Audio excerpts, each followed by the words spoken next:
एक ऐसी केव जो सीक्रेट्स के साथ भरी हुई थी। इसके अंदर जाने वाले 3 अनट्रेंड लोग ये क्या जानते थे कि उनका कुछ मिनटों का एडवेंचर एकदम हॉरर स्टोरी में तब्दील हो जाएगा। ये खौफनाक स्टोरी देखने से पहले मैं आपसे एक हेल्प मांगना चाहता हूँ। हम 1000 सब्सक्राइबर के बहुत ही ज्यादा करीब हैं। आपका दबाया एक सब्सक्राइब बटन हमारी बहुत ही ज्यादा हेल्प कर सकता है, तो जरूर जाके सब्सक्राइब कर दीजिए। इस स्टोरी के मेन कैरेक्टर हैं 27 साल के विलियम कॉफलिन, जो एनवायरमेंटलिस्ट हैं फ्रॉम ओकाई। अमेरिका की एनवायरमेंट प्रोटेक्शन एजेंसी के साथ काम करते करते उनको नशा हो गया था नेचर का। उनका ज्यादा फ्री टाइम एनवायरमेंट में ही जंगलों में घूमते हुए निकलता था। वो हमेशा ही अपने फ्रेंड्स के साथ एक न्यू एडवेंचर के लिए तैयार रहते थे। इन्हीं दिनों में उसका नया पैशन उभर के बाहर आया, केव्स को एक्सप्लोर करने का। जब उसका ही एक दोस्त घर के पास वाली केव के अंदर उसे लेकर जाता है। बिना किसी एक्सपीरियंस, बिना किसी बढ़िया इक्विपमेंट के वो इस छोटी सी केव जो बहुत आसान थी उसे पार कर लेते हैं।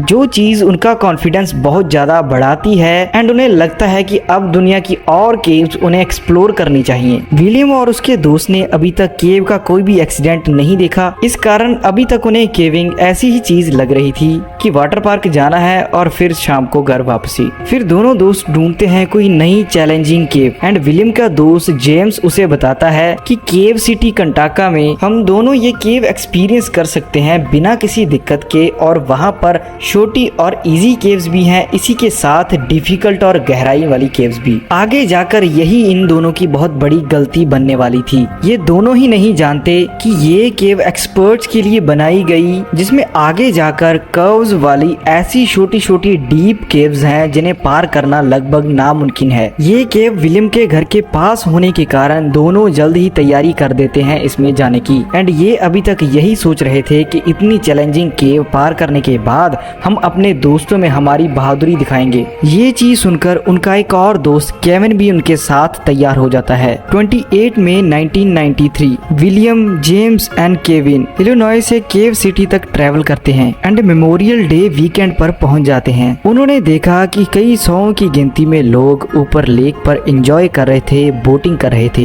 बट उनकी निगाहें थी इस लेक के नीचे 2 केव्स पर, जिनके नाम the historic cave and wild cave हैं। हिस्टोरिक केव टूर बहुत इजी था, जिसमें प्रॉपर गाइडेंस के साथ बहुत इजी रास्ते पार करने थे। दूसरी थी यहाँ की सबसे हॉरर केव, जिसके रास्ते बहुत ही ज्यादा टाइट, तंग और डीप थे एंड सारे रास्ते अनडेवलप्ड होने के कारण इसे पार करना बहुत ही मुश्किल वाला काम है। पहले हिस्टोरिक केव में जाना तय होता है, पर उससे पहले वो एक फॉर्म साइन करते हैं जिसमें लिखी होती है सारी वार्निंग्स, गाइडेंस एंड खतरा पॉइंट करती हुई कुछ चीजें। वो गाइड और ऑपरेटर पर पूरा ट्रस्ट दिखाते हुए इस फॉर्म पर साइन कर देते हैं। सारे खतरे जानने के बाद भी जेम्स एंड विलियम पहली केव एक्सप्लोर करने चल पड़े एंड तीसरा फ्रेंड केविन वार्निंग्स पढ़कर ही डर जाता है एंड डिसाइड करता है कि वो ऊपर रहकर ही चीजें एक्सप्लोर करेगा। दूसरे 2 दोस्त डेव हार्डिन के साथ अपना हिस्टोरिक टूर कंप्लीट कर लेते हैं। इतना इजी टूर होने के बाद वो डिसाइड करते हैं कि वो शाम को होने वाला द वाइल्ड केव टूर करके और खतरा उठाएंगे।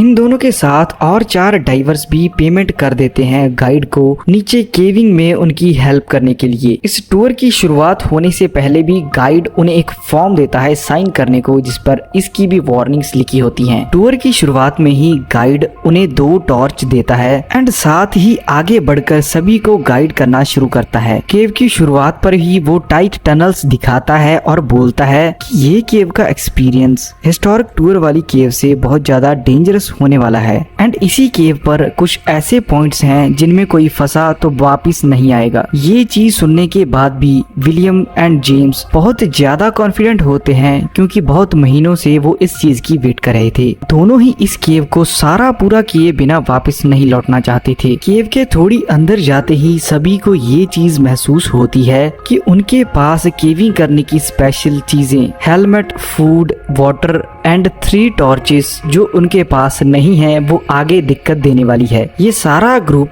आधी केव पार कर लेता है बिना किसी दिक्कत के, और सभी सोच रहे थे कि इससे आगे आने वाला पॉइंट थोड़ा और डेंजरस और डिफिकल्ट होना चाहिए, तभी इन्हें मजा आएगा। एक्सपर्ट के गाइड करने के बाद ये लोग अंदर डीप केव में घुस जाते हैं, जिसके आगे उन्हें एक 30 फुट लंबी केबल लैडर के साथ नीचे उतरना था एंड आगे जाकर एक और लैडर आने वाली थी जिसकी लंबाई सिर्फ 15 से 20 फुट थी। तो इसे पार करने में भी उन्हें थोड़ी दिक्कत आती है। नीचे पहुंचते ही गाइड बताता है कि ऑफिशियल टूर एंड हो चुका है, अब यहाँ पर वो सारी चीजें अपने आप एक्सप्लोर कर सकते हैं। इसी चीज के बाद ही ये स्टोरी एक खतरनाक मोड़ ले लेती है। सेकंड लैडर उतरने से पहले विलियम ने वहाँ पर एक ऐसा तंग रास्ता देखा था जिसे देखने में ऐसा लगा कि अभी तक किसी ने इसे एक्सप्लोर नहीं किया। ये चीज वो जेम्स को भी बताता है, तो दोनों सेकंड लैडर के पास पहुंच जाते हैं इसे एक्सप्लोर करने के लिए। अभी तक गाइड भी वहाँ से चला जाता है। दूसरी साइड विलियम, जिसकी हाइट 6 फीट थी और भारी भरकम शरीर, उसे लैडर पर चढ़ने में बहुत ज्यादा दिक्कत आ रही थी। जब वो ट्राई करता है ऊपर जाने की तो इतना ज्यादा थके होने के कारण वो चढ़ नहीं पाता। तभी जेम्स दूसरे केवर्स को कहता है कि वो जाकर गाइड को ढूंढ कर लेके आए। तभी विलियम एक गलती करता है, वो सेकंड ट्राई मारता है इस लैडर पर चढ़ने की। तभी रस्सी उसके हाथ से छूटती है और वो नीचे आ गिरता है एंड फ्लोर पर गिरने से पहले उसका सर एक पत्थर में टकराता है, जिसके कारण उसके सर में 2 इंच बड़ा होल हो जाता है। विलियम का सर खून से भरा हुआ देखकर जेम्स बहुत ट्राई करता है, विलियम को अश्योर करता है कि वो उसे जिंदा ऊपर ले जाएंगे। इसी बीच गाइड भी वापस आ जाता है, जिसका ये कहना था कि विलियम को हमें सेकंड लैडर से ऊपर खींचना पड़ेगा। विलियम की चोट इतनी गहरी थी कि ऊपर जाने की हिम्मत भी उसमें नहीं बची। तभी सारा ग्रुप भी बहुत दिक्कत में था, जिन्हें ये चीज पता थी जितना टाइम भी विलियम इस केव में रहा उसके जीने के आसार उतने कम हो जाएंगे। तभी घबराए हुए जेम्स की लड़ाई गाइड से हो जाती है और वो कहता है गाइड को कि हमें वहाँ से रेस्क्यू टीम बुलानी चाहिए विलियम को बचाने के लिए। तभी गाइड जेम्स को बताता है हमारे पास टाइम बहुत कम है, हम उनकी वेट नहीं कर सकते, विलियम को ऐसे ही हमें ऊपर लेकर जाना पड़ेगा। तभी सारा ग्रुप डिसाइड करता है कि विलियम को दूसरे रास्ते जो थोड़ा सीधा है उसमें से लेकर ऊपर जाएंगे, जो उन सभी को दिए गए मैप में दिखाई दे रहा था। वैसे ये रास्ता एडवेंचर में तो शामिल नहीं था, बट पिछली बार इसे एक्सप्लोर किया गया और मैप में डाला गया। वो इस रास्ते में विलियम को डालकर पुश करते हैं एंड इस रास्ते की पहली मुश्किल आसानी से पार कर लेते हैं, जिन्हें ये नहीं पता था कि आगे आने वाला रास्ता विलियम की लाइफ का सबसे तंग रास्ता होगा। ये रास्ता वी शेप में बहुत ही टाइट और तंग था, जिसके एजेस भी बहुत ज्यादा शार्प थे और कोई भी रास्ता ना होने के कारण विलियम इसमें घुसता है। भारी भरकम और वाइड बॉडी होने के कारण वो इस रास्ते में फंस जाता है, जिसमें उसकी आर्म उसके बॉडी के नीचे आ जाती है। दूसरी साइड ऊपर से विलियम को खींचा जा रहा था और नीचे से पुश किया जा रहा था। तभी ऊपर से खींच रहे जेम्स को ये चीज पता चल जाती है कि विलियम अब इसमें फंस चुका है। वो अपनी बॉडी की पूरी जान लगाकर विलियम को ऊपर खींचने की ट्राई करता है। अभी विलियम इतने तंग रास्ते में फंसा था कि उसे सांस लेने में दिक्कत हो रही थी, क्योंकि दोनों साइड से उसकी बॉडी पत्थरों में फंसी थी।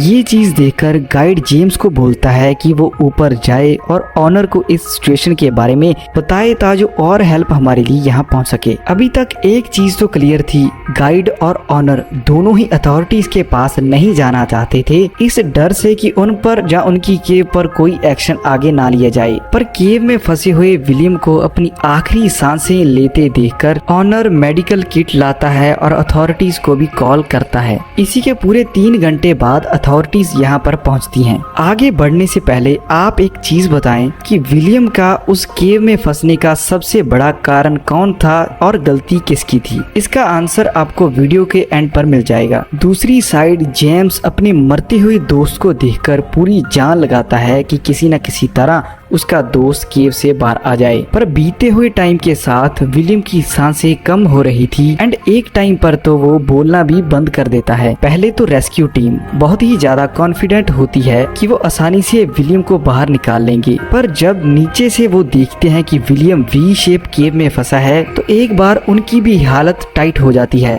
केव के अंदर टेम्परेचर कम हो रहा था, इसी कारण विलियम को हीटिंग पैड्स भी दिए गए। रेस्क्यू टीम की हेल्प के साथ बाकी सारी टीम तो ऊपर पहुंच जाती है, बट जेम्स अभी भी ट्राई कर रहा था अपने दोस्त को बचाने के लिए। एंड यहीं पर rescue team police system set करती है। कुछ घंटे और ट्राई करते हैं रेस्क्यू टीम वाले कि विलियम को बाहर निकाला जाए। इसी बीच रेस्क्यू टीम के पूरे 17 घंटे ट्राई करने के बाद विलियम की डेथ हो जाती है। अभी तक विलियम को पूरे 20 घंटे इस केव में फंसे हुए हो गए थे एंड बाद में 7 घंटे और लगते हैं विलियम की बॉडी को केव से बाहर निकालने के लिए। मंडे 2:30 को विलियम की बॉडी ऊपर पहुंचाई जाती है एंड इस टाइम तक लगभग 3 दिन हो चुके थे विलियम को नीचे गए हुए। अभी कोर्ट में जाकर वो केव का ऑनर ही इस सभी का दोषी माना जाता है, जिसे बाद में विलियम की फैमिली को पैसे देने पड़ते हैं। और जैसे मैंने आपको बोला था कि विलियम की जान बच सकती थी, मुझे लगता है अगर ये सभी लोग सेकंड लैडर के पास वेट करते और रेस्क्यू टीम को बुलाते तो बड़ी आसानी से विलियम ऊपर आ पाता और जिंदा भी होता। वीडियो बढ़िया लगी तो लाइक करने के बाद चैनल को सब्सक्राइब जरूर कर लेना।